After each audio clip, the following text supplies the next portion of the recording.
मी अरुण घोडके.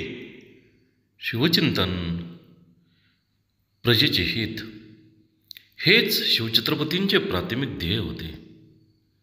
त्यासाठी नैतिकता आणि चारित्र्य यांचे त्यांनी कठोरपणे पालन केले होते. आया बहिणींची आणि आबरूची काळजी व सन्मान ही त्यांची प्राथमिकता होती. स्त्रियांचा बाजार व लिलाव होण्याच्या काळामध्ये शिवरायांनी शत्रूच्या स्त्रियांना देखील सन्मानाने परत पाठवले होते. शिवाजीराजे जनतेचे राजे होते, तसेच ते उपभोग शून्य स्वामी होते आणि म्हणूनच त्यांना श्रीमंत योगी म्हटलेले आहे.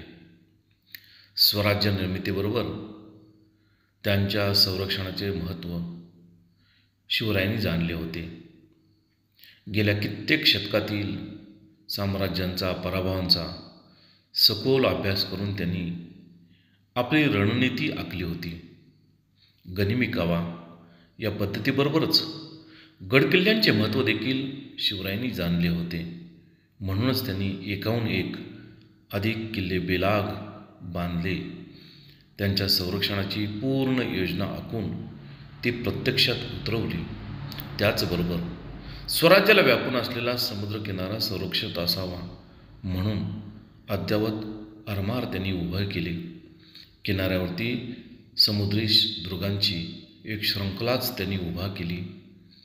तोपर्यंतच्या इतिहासात सागरी किनाऱ्याचे संरक्षण व सिद्धता आखणारे शिवाजी महाराज हे पहिलेच राजे होते. बहुत काय बोलणे.